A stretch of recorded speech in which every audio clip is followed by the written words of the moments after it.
And Saul's tried to kill him twice. And the second time, Saul did the same thing he did the last time. Oh, I'm so sorry. You're like a son to me. And David says, yeah, right.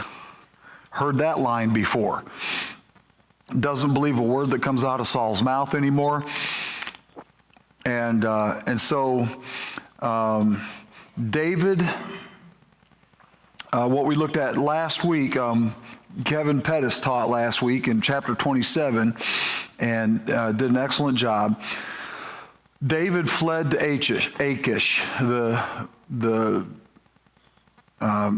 king of the Philistines, and remember the last time David went to Achish, what happened? Does anybody remember? Pretended to be a madman, and the king Achish was like, man, I don't need another crazy man around here. I got enough of you folks. That's basically what he said to his people, and they kicked him out. Well, now David's back and he's normal and he's a good soldier, and he tells Achish, hey, I'm fleeing those people. They didn't treat me good, and you know, I just need a place to hang out. I just don't want to be with them anymore. I got my warriors. If you ever need me, I got your back. And Achish says, tell you what, go over and take Ziklag. You get Ziklag, you can have it, and that's your land. Your 600 fighting soldiers can bring their families there, and all of you set up shop right there. And so David takes over Ziklag, and then he goes out raiding different Philistine and Amalekite people. And when he did, it says he would wipe out every single person so that nobody could get back and tell Achish what he's actually doing. Then David would check in with Achish and he'd say, David, how's it going? And David's like, great, I've been out raiding Judah. And, oh, good, so you're defeating Israel. Yeah, I am. And Achish says, good, man, you're my pal. And so David says, good, I'm raiding Judah, and I'll tell you more about it next week, you know, or whatever. And then he goes off and he'd raid more Amalekites and more Philistines and wipe them out and come back and tell Achish, yeah, I'm doing all this stuff I got is from Judah. So he's pulling one over on Achish. Y'all understand that? That's where we're at in the story. Well, it's about to get even more interesting. Let's start, we're in 1 Samuel 28. David is living in Ziklag in the Philistine territory. And as I begin to read chapter 28, I studied it, then I listened to several sermons what others are saying about it. Then I studied it some more. And then I hit some things, some questions. I studied a lot more. There are a lot of sermons that will title this, when David lived, compromised, when he was living in disobedience, living among the Philistines.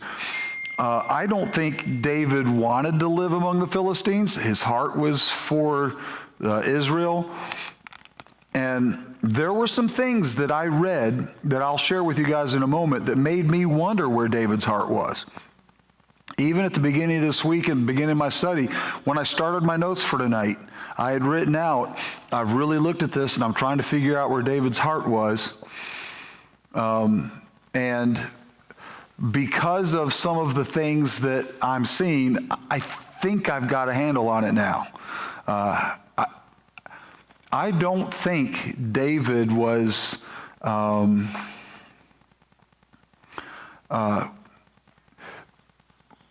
me turn that around.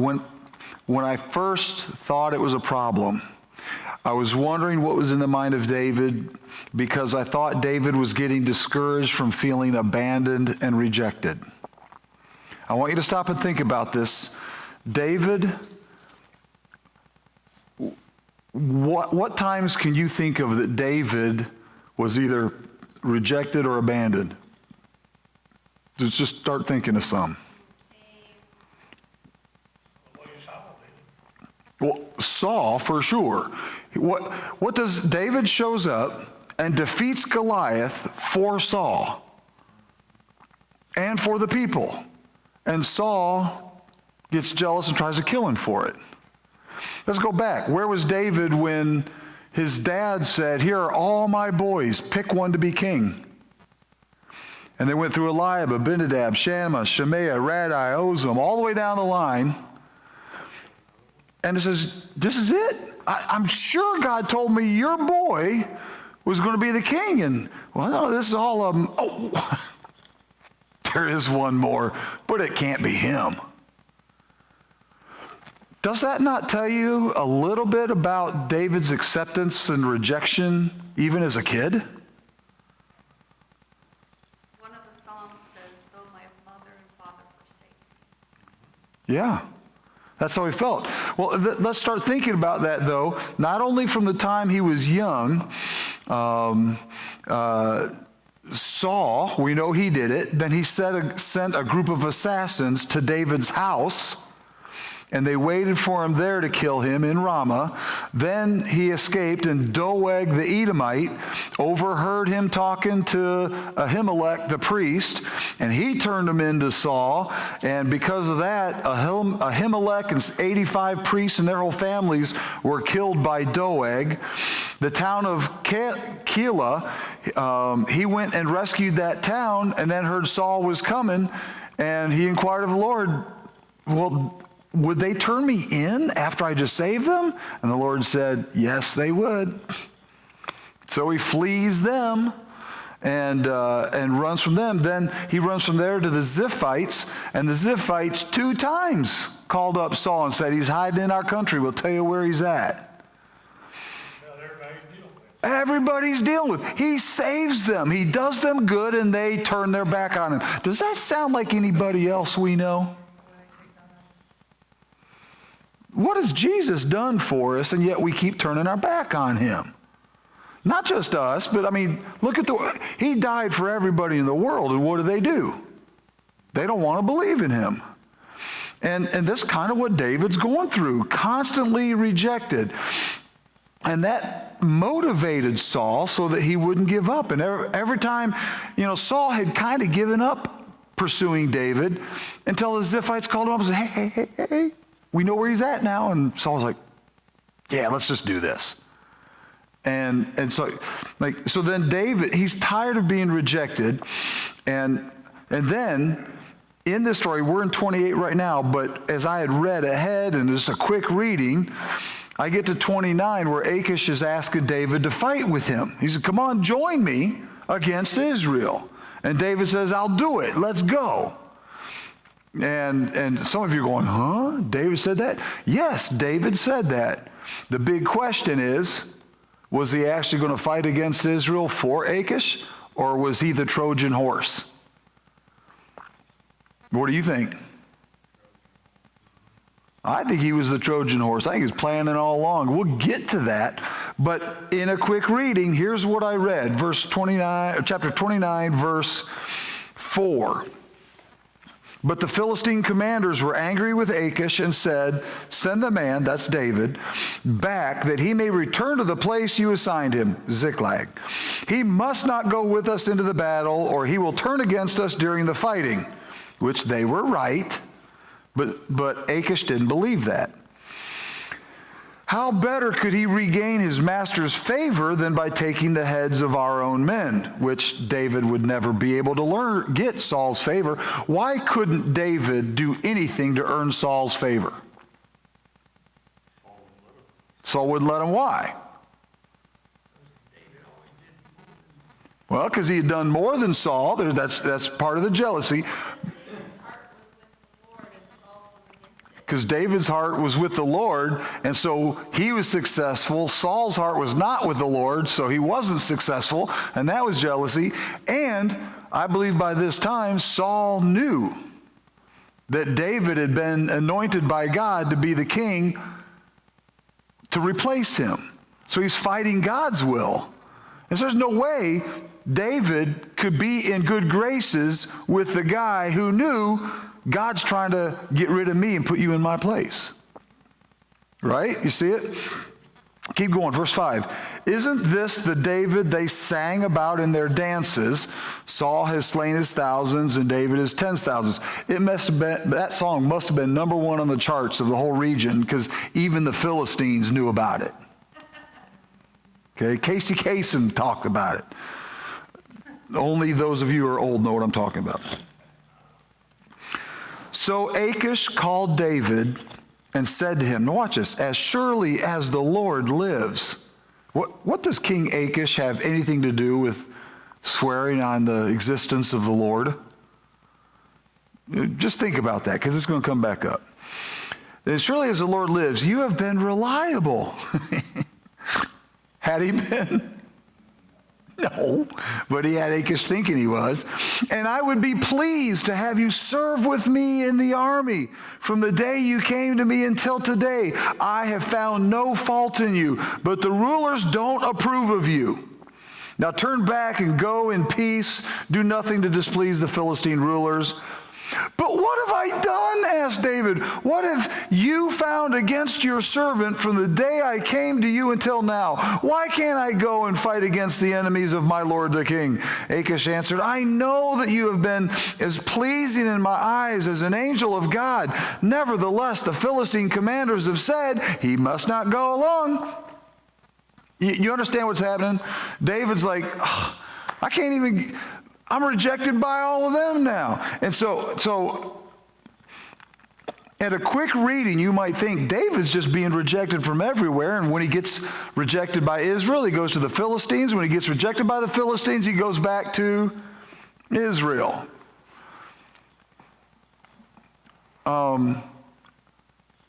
That's what it can look like.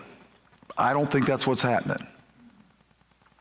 And if that's not what's happening, then David wasn't living compromised in a compromised spiritual state in order to be with the Philistines. He's like, all right, Israel's not ready for me. God said I'm going to be their king. I got to go somewhere and wait. Didn't Moses have to wait until the people of Israel were ready? He waited 40 years in the wilderness before God came to him in the burning bush, said, now they're ready, let's go get them. And so David, he's like, I'll just go over here and wait. And in the meantime, I'm going to start knocking off the enemy.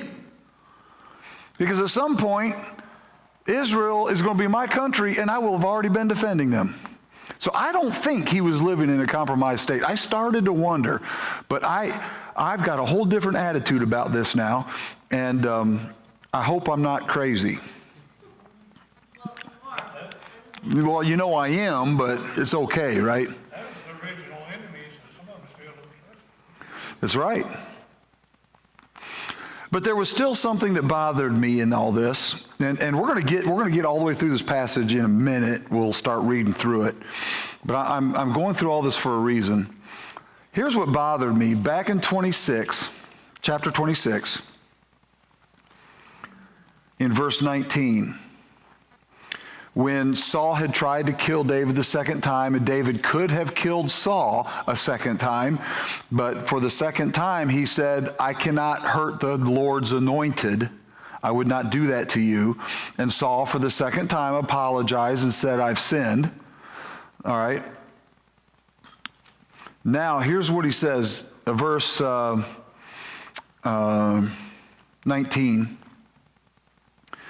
Now let... 26:19, is that right? Yeah. Now let my Lord the king listen to his servant's words. If the Lord has, this is David talking to Saul.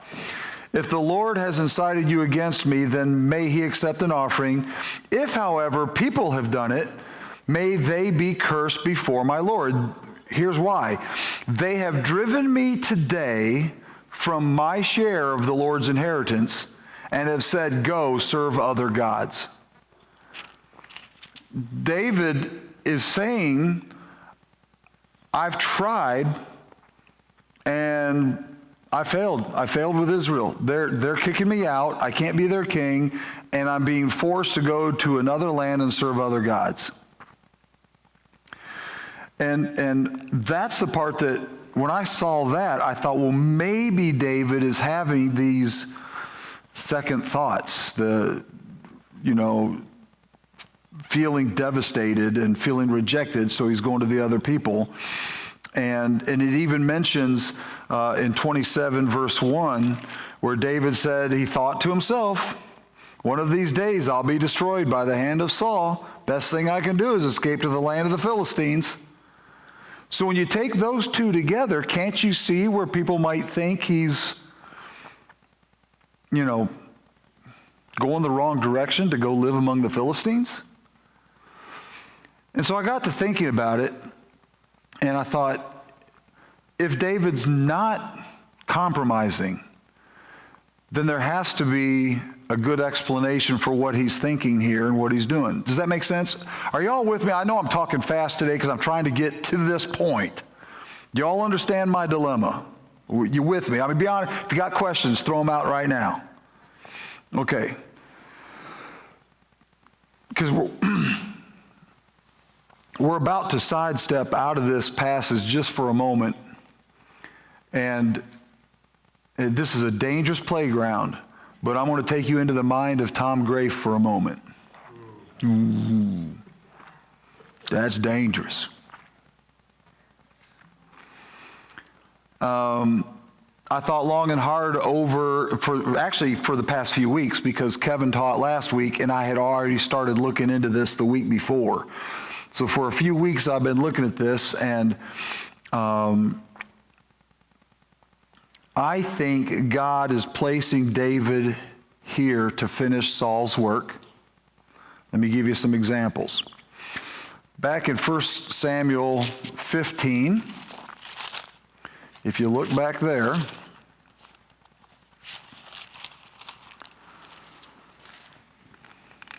that's where the Lord rejects Saul as king. Verse 1, Samuel, he's going to be a key player in today's chapter as well. Samuel said to Saul, I am the one the Lord sent to anoint you king over his people Israel. So listen now to the message from the Lord. This is what the Lord Almighty says. I will punish the Amalekites for what they did to Israel when they waylaid them as they came up from Egypt.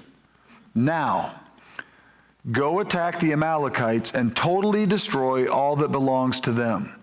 Do not spare them. Put to death men and women, children and infants, cattle and sheep, camels and donkeys. We talked about that passage several weeks ago. What was God telling Saul to do? Kill who? The Amalekites. All right. And what we're going to find out, let's go to our chapter 28. I'm going to read some for you. Let's start with verse 1 and start getting some of the context of this chapter. In those days, the Philistines gathered their forces to fight against Israel. So let's start with that phrase. The Philistines are fighting Israel. Where's David? With the Philistines, okay? He's in Ziklag, which is like a border town between the Philistines and Israel. It's right on the edge. Achish said to David, you must understand that you and your men will accompany me in the army. David said, then you will see for yourself what your servant can do. How many ways can that be taken? It can be taken either way, can't it? Oh, good, you get to see me in action and watch how good of a fighter I am. And Achish is thinking, oh, I get to watch him defeat my enemies. And David's thinking, no, he's really going to see what I can do. You see what's happening? All right, let's keep going. Achish replied, very well, I will make you my bodyguard for life. Which is what David wished Saul would have done. And Saul should have done. Verse 3, this gets fun. Now Samuel was dead, and all Israel had mourned for him, and buried him in his own town Ramah. Saul had expelled the mediums and spiritists from the land, and the Philistines assembled and came up and set up camp at Shunem, while Saul gathered all Israel and set up camp at Gilboa. When Saul saw the Philistine army, he was afraid. Terror filled his heart. He inquired of the Lord. Shocker. Who inquired of the Lord? Isn't that like the only time we've heard him do that? In desperation, he inquired of the Lord. But watch what he does. We're going to be talking about this. But the Lord did not answer him, not by dreams, not by Urim and Thummim, not by prophets. Let's stop right there. Tried everything. All these religious things that are supposed to work, and it's not working.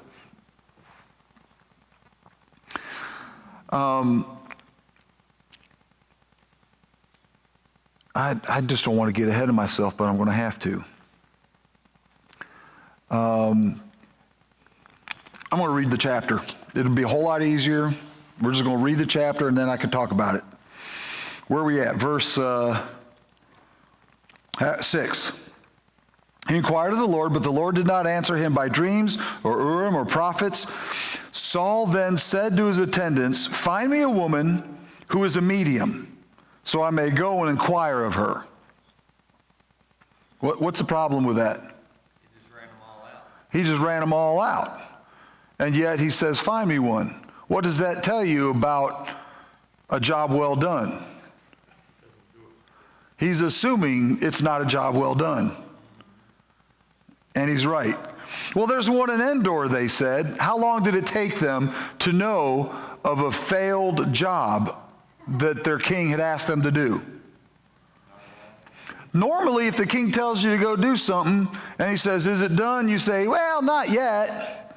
That's not a good thing. It just shows you the expected failure of all of them under Saul's rulership. All right, we got rid of all of them. Good, I need one. Oh, yeah, well, there's another one. This one is in Endor, which is, by the way, Israelite territory. They said, so Saul disguised himself, putting on other clothes, and at night he and 2 men went to the woman. "Consult a spirit for me," he said, "and bring up for me the one I name." But the woman said to him, well, surely you know that Saul," not knowing she's talking to Saul. She doesn't know who she's talking to. "Well, you know that Saul, what Saul has done, he has cut off the mediums and spiritists from the land. Well, why have you set a trap for my life to bring about my death?" Well, I can't do that. That's been stopped. And Saul swore to her, by what? That's the second time today we've seen this, where ungodly people are swearing by the Lord. "As surely as the Lord lives." Well, if your word means anything, it's based on the presence of the Lord. If you believe in the presence of the Lord, why are you doing this? Y'all see a problem with that? But how often do we claim to truly believe what the Lord, as surely as the Lord lives, but then we go on living like the Lord is not watching? You see how easy it is to do? Saul, swearing on the name of the Lord, "As surely as the Lord lives, you will not be punished for this." And the witch accepts that as, "Oh, good. Okay, thanks. Then let's move forward with this." Well, since we both know the Lord lives, let's go ahead and do this evil deed. What's wrong with people? Maybe you guys don't think it's as funny as I do, but you're entering the mind of Tom Graef for this, okay? Then the woman asked, "Whom shall I bring up for you?" "Well, bring up Samuel," he said. When the woman saw Samuel, she cried out at the top of her voice. The witch, was shocked to actually see somebody. What's that tell you about the way things normally went? Hoax. Yeah. Okay? She knew. And all of a sudden it worked for the first time, and she's scared to death. And usually they're the ones trying to calm the client down. It's okay, I'm used to this, you know. And this time Saul's like, it's okay, ask him the question for me. And so, and she said to Saul, why have you deceived me? You are Saul. Like, she realized this is something beyond normal. And the king said to her, don't be afraid. What do you see? Here's the king calming down the wicked person that he's supposed to be kicking out because she's helping him do an evil thing. The woman said, I see a ghostly figure coming up out of the earth. What does he look like? He asked. An old man wearing a robe is coming up, she said. And by the that idea in the NIV, a ghostly figure. Some will say, I see a man of God. There are several different. It's one of the passages is almost different in every translation because they have a hard time with translating the word because the word is Elohim. It's a spirit. And we'll maybe have a chance to talk more about that in a minute. Then Saul knew it was Samuel, and he bowed down, prostrated himself with his face to the ground. Samuel said to Saul, why have you disturbed me by bringing me up?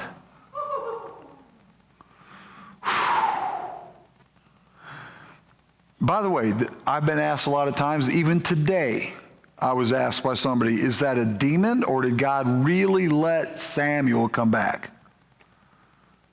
What do you guess? What do you think? I think it's Samuel.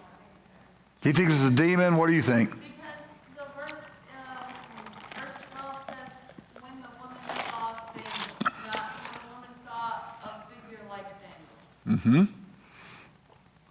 And we're about to see that this figure confirms the word of God and the prophecies of God and declares the truth of God's word to be fulfilled and gives a prophecy. And Samuel was known for what? Not a word of his fell to the ground. When he said it, it came true. And this is going to come true. So, who is it that the witch is talking to? It's Samuel. All right, now I have had other people who believed it was Samuel tell me that proves it's okay to try to communicate with the dead, or that we can communicate with the dead because Saul did it. Look, the Bible also tells us that David committed adultery. Does that mean we do it? That's an easy answer. Yeah, no. Just because Saul did it, look, if you want the same outcome as Saul, go for it. He's dead the next day. He is a great example all the way through his life of what not to be. Yeah, the only reason he's there is because God is not answering him. Yeah. So that was his last resort. So it's not okay if you're not listening to God. Yeah, exactly. Exactly. That is when you refuse to, when you won't listen to God, who do you go to? So, yeah, so no, we don't talk to the dead. All right. He says, I am in great distress, Saul said. The Philistines are fighting me, those bad people, upsetting my day. And God has departed from me, so I don't even have that going for me anymore. And God no longer answers me, either by prophets or by dreams. I keep calling on him, and he won't answer. So whose fault is it? It's God's fault that I had to come to you. You would talk to me. You always talk to me. And God's not talking to me, so I'm coming to you. And I know you love Israel because you anointed me to be king over Israel. And you always had my back. You wanted me to succeed, so I'm coming to you because God's not listening. Do you guys see this? What he's doing? You ought to do what the king says. And the reason this is going to take us all the way back to where we were a minute ago when I decided to read the whole chapter, is right here.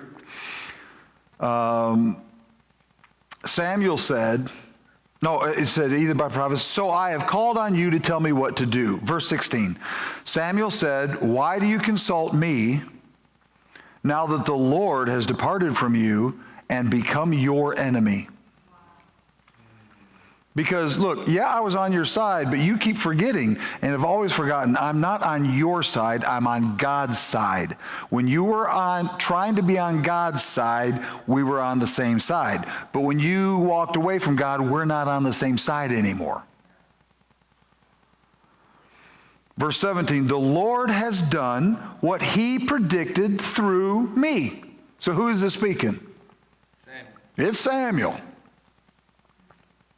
The Lord has torn the kingdom out of your hands and given it to one of your neighbors, to David.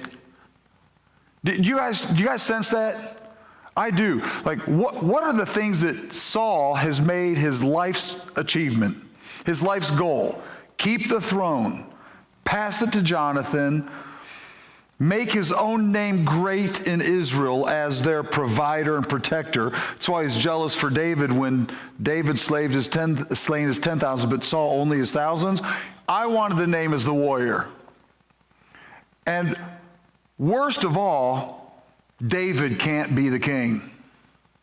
Got to kill him. So those are Saul's life goals. And he comes to Samuel and says, what do I do? And Samuel says, well, I'm the one who told you. You're going to lose your kingdom. Your son's not going to get it. You're going to be a failure as a protective king, and David's going to be king. Why are you coming to me? Just told him you were going to fail in everything you hoped for because you did it for yourself and not for God. Said you will lose on all accounts. Now keep reading. Verse 18, why? Because you did not obey the Lord or carry out his fierce wrath against who? The Amalekites. There it is. Because of what we read earlier, where God said, Samuel told Saul, God sent me to anoint you. You must do what God tells you to do, and we're going to be good. Oh yeah, tell me what? Kill them all. Well, I killed most of them. You see, Saul from the very beginning did not heed the words of God. Did not have faith in the words of God. I don't believe Saul is in heaven today. There's no evidence that Saul ever put his faith in what God was saying. He was the enemy of God the whole time. And so we've got Saul did not kill the Amalekites. David, where is David right now in our story? He was in Ziklag, and then when we started reading 28, where's he going?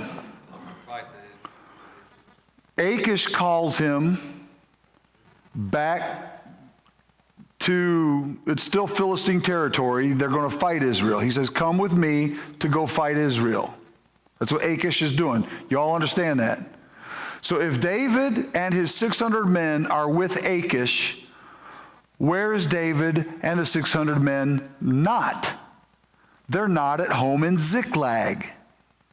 Now, this is sneak peek for next week and the week after. While David is called with his fighting men to talk to Achish, the Amalekites attack Ziklag. So David says, all his fighting men, here's our chance for the ruse to get the Philistines. Let's go. And they're going to think we're going to fight with them. So they leave their homes, their wives, their children. They leave them in Ziklag, and they go to Achish. And they're there for 3 days because they're trying to, I want you to fight with us. And the commanders are like, no, I don't want you to fight with, we don't trust him. And so that whole conversation that we read, David's like, all right, fine, we'll go back to Ziklag. And what we're going to find out later is they go back to Ziklag and it's burned out. All their stuff is gone. Their wives and children have been kidnapped. They're gone. And it's the Amalekites that took them. Thank you, Saul, for leaving these Amalekites to do this to David. And so in that moment, God says through Samuel, you left the Amalekites. I mean, while Samuel is saying this to Saul, the Amalekites are attacking David's family. And David doesn't know yet. Isn't this a fun story? Let's make a good movie, wouldn't it? And so you'll have to find out what happens to the Amalekites, in the next couple of weeks. I want to get back to this. So I know it's really hard for me to find the best way to present all of this because I want to slide you into my mind for a minute. And I'm still struggling with this phrase where it says, but David would have to serve other gods. What does that mean? And it's important that I went through all this for you because all of that comes back to that question. And here's how. There can only be three possible meanings of David being forced to serve other gods. One is that David is compromising and going to serve the other gods as well as Jehovah God. I don't believe that. Do you believe that? Do you see any evidence of that? I don't. I don't think that's it. The second one could mean that as he's been kicked out, he's going to a land where they serve other gods, and he's not at his home country where he can serve his own God. And I think that's closer. He won't serve them, but that's my great question, because this is exactly what I meant when I had to figure this out. And so I did a deep dive, and I hope this doesn't bore you. It was fun for me. I'm going to try to share with you what I've learned. This is, how do I say this? This is a side note from the story, because it's a phrase that's in there that we should just accept and keep going. It's not part of the story, but I had to figure it out. So here's what I came up with. When David lived in the Philistine territory, it's not that he is serving other gods as in worshiping them. He would never do that. David would never worship another god. But I got to thinking, weren't territories known by the gods they served? And so just like you would do something for your king, when you advanced your territory, you were doing it in honor of your king and in honor of your gods. And so where David is not worshiping or honoring those gods by advancing Philistine territory, he is advancing the land of a Philistine god. All right, now some of you are going, this is heavy. That's fine. If it's heavy, allow me to make it heavier. Okay, you ready to follow me for a little bit on this?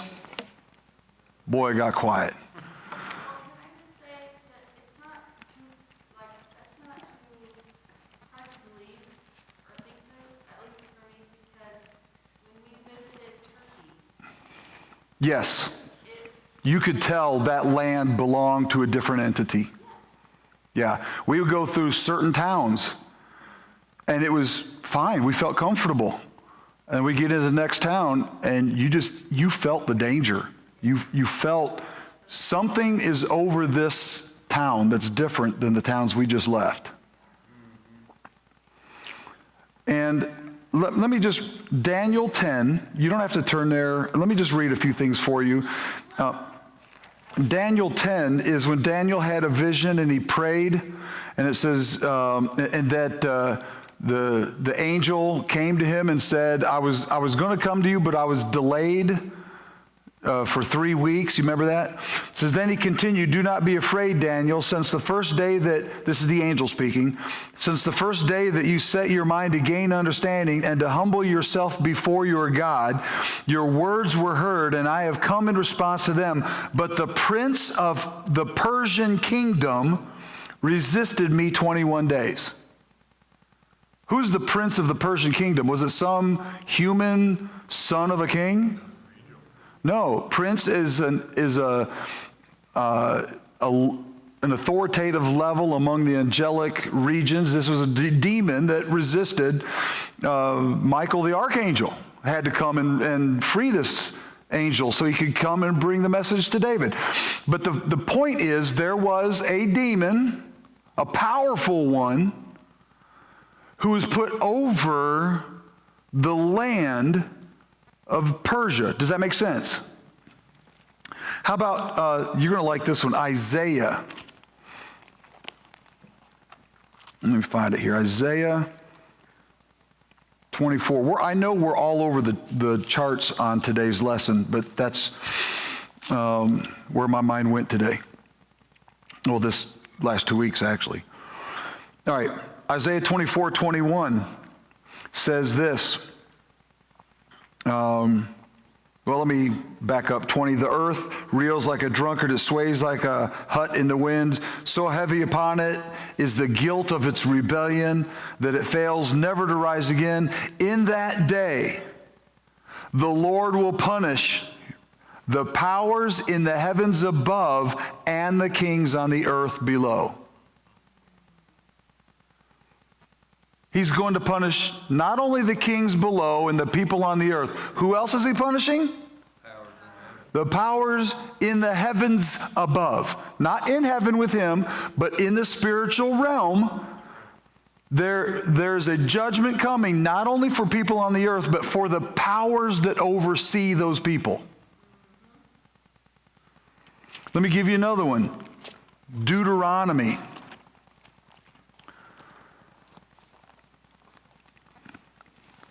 Deuteronomy chapter 32. This is interesting.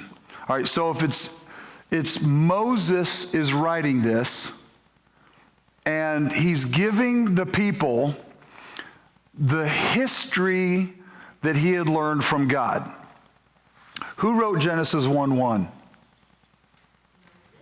In the beginning, God created. Moses wrote it. How did Moses know? Was he there at the first day of creation? No, how do you know? God told him. So he's laying out for us again the words of God on the history of man looking back. And look down at verse 7. Remember the days of old. Consider the generations long past. Ask your father, and he will tell you, your elders, and they will explain to you. When the Most High gave the nations their inheritance. Stop. When the Most High gave what? Nations what? What is an inheritance that goes to nations? What is that referring to? Land. God divided up the land and said, I'm giving this to this nation, that to that nation. God divided up. Do you see that? Now listen carefully. When the Most High gave the nations their inheritance, when he divided all mankind, when did God divide mankind? Tower of Babel. He had told them, go out, spread out, and take over the earth. They drew up lines and said, we're going to make one nation a name for ourselves. So at that moment, he had to divide the people and divide them into different places on the land. And he gave them different languages. You understand that? All right, now watch this. He set up boundaries for the people according to the number of and what do you have in your Bibles? Some sons of Israel. I did a deep dive on that, sons of Israel. Think about this. Was there sons of Israel at the Tower of Babel? In fact, the sons of Israel are only going to come through one line out of the Tower of Babel. It's impossible for that verse to mean the sons of Israel. When you look at the original language, it doesn't say Israel. It says the sons of God. Well, who are the sons of God? Well, if you're translating it, well, that would be Israel. They put it in there. But Israel, it's a translation error. Israel was not alive. They did not divide the people of the world at the Tower of Babel based on the sons of Israel. But they did base it on the number of the sons of God. Where else do we hear that phrase, sons of God? It is Elohim. But where else do we hear that phrase, sons of God? It's in Genesis. What else are they called? The Nephilim. I see this when God divided up the human race and gave lands, it coincided with demonic beings that are going to try to take over that land and control it. Are you hearing me? Look, you're not going to hear this in most places. We don't dig this deep. But we start to see it. Here's another one. We're in Revelations, right? And because we're in Revelations, my dear Bella back there wanted us to do her devotions in Revelations. So we're ahead of you guys in our reading. And we were in 18. No, it's back 15. It's 7 angels with 7 plagues. And I don't want to preach it because I don't have time. It's so good. But catch this. God's wrath, if you were here on Sunday, starts with God just backing off and not restraining like he used to restrain. He lets you become the product of your own choices. That's how it begins. But it ends very hands-on. And so these last 7 bold judgments are done by the hand of God, where he calls out 7 angels. They literally walk out of the temple in heaven and are handed each one as they come out of the temple of heaven wearing white and gold, and they're given a bowl of God's wrath to pour out on the world. What you talk about. And they're calling it a glorious sign because it is the final of God's wrath, so that when God's wrath is over after the 7th bowl judgment, wrath will never be necessary again. Why would wrath never be necessary? Because wrath is only there when there's evil. If there's no evil, there is no wrath. Oh, I know. But it's a whole nother lesson. But here's what I'm saying. Let me find it there. One of the bowls is it in chapter 16? Yeah. Wait.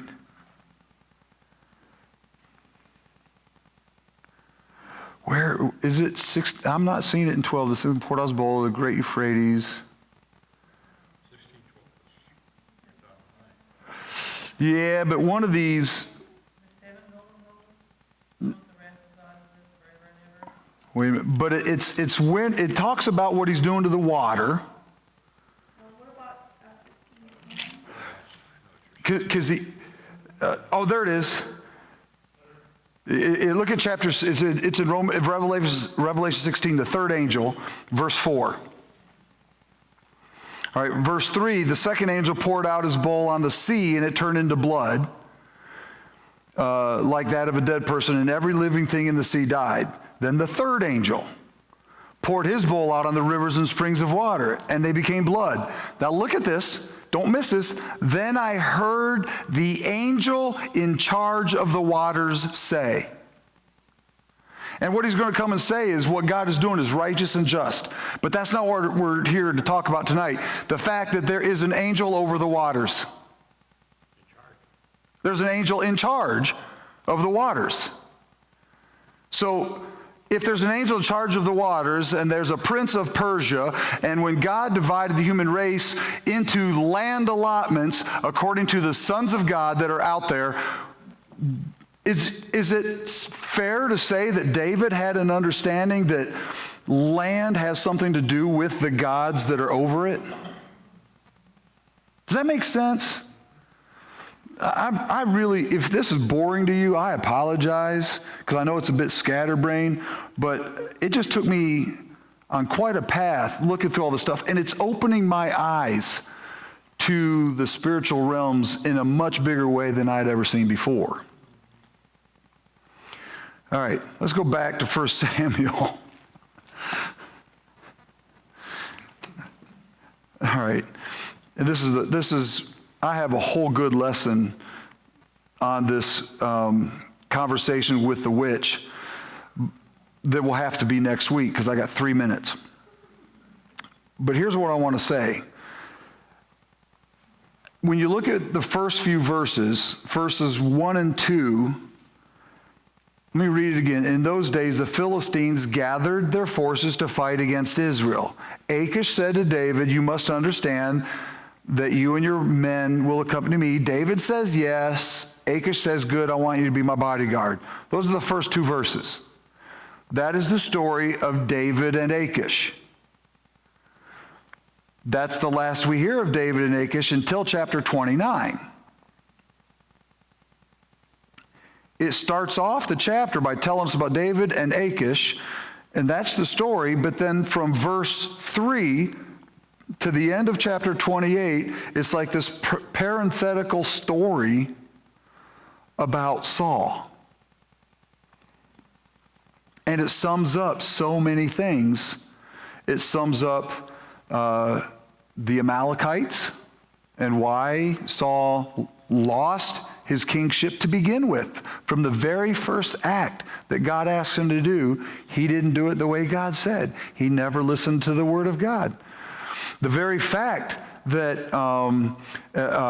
it says in verse 3, now Samuel was dead, that's a whole new story, and it begins, look, Samuel was dead. Why would it need to start off with the statement, Samuel was dead? We already knew he was dead. We already had the story that Samuel was dead. Why would it start off with story with, but Samuel was dead? Because he's about to show up again.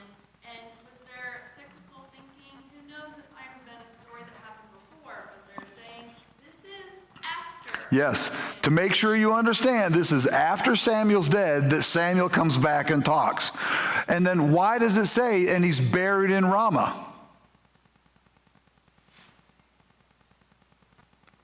Where are they at? Are they in Ramah now? We're near Rome.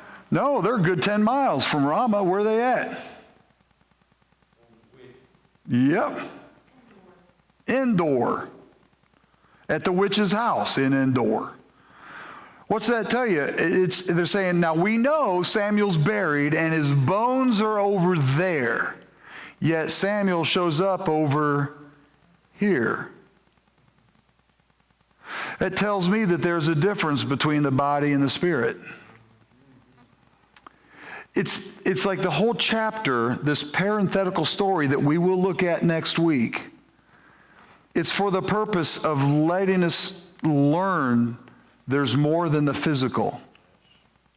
And that's the reason I took all this time to go through all this, is even in looking at these verses and how why are they announcing things we already knew? Samuel was dead. He's buried in Ramah. Well, it's because Samuel comes up and speaks over in Endor while his body is in Ramah. There's so much that we're learning. And speaking of the spirit world, who does he go and talk to? A medium who brings up, well, Saul brings up Samuel. And Samuel, in a post-dead state, is cognitive and aware and he was somewhere he didn't want to leave. Why did you call me up from there? That tells us something, doesn't it? It makes the story of the rich man and Lazarus a little bit easier to understand.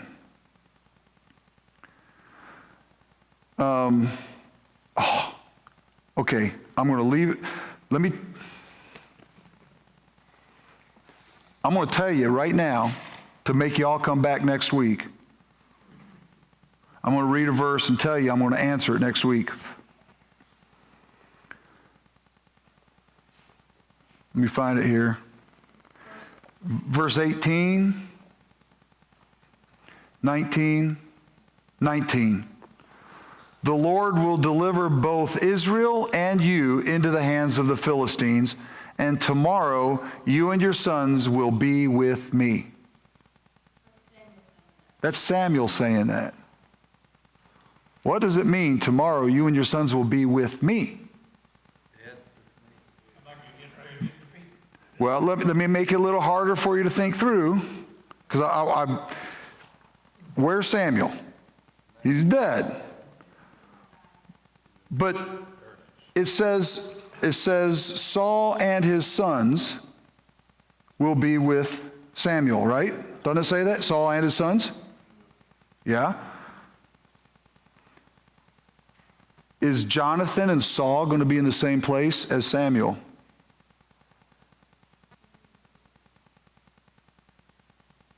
Dear Heavenly Father, I do pray that this bit scattered, I feel like I had to run so many directions to try to come back to one point, and I hope it's made some sense.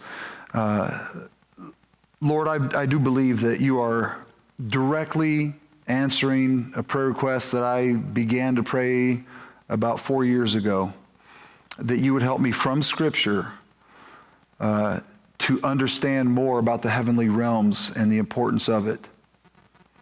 And even this last 2 weeks has accelerated my understanding and at least my understanding of how vast and how important it is. And we have a lot to learn. I pray that you help us to understand it, that it would motivate us, that we'd be challenged and encouraged by it, and that we would see that we do not wrestle against flesh and blood, but against principalities and powers and rulers of the darkness and things over the earth and things under the earth. And that is why we must walk hand in hand with you and rely on you, because you see the things we can't see. May we be like David, who inquires of the Lord for an answer, and not like Saul, who only inquired of the Lord if it was convenient and you would tell him what he wanted to hear. In Jesus' name, amen.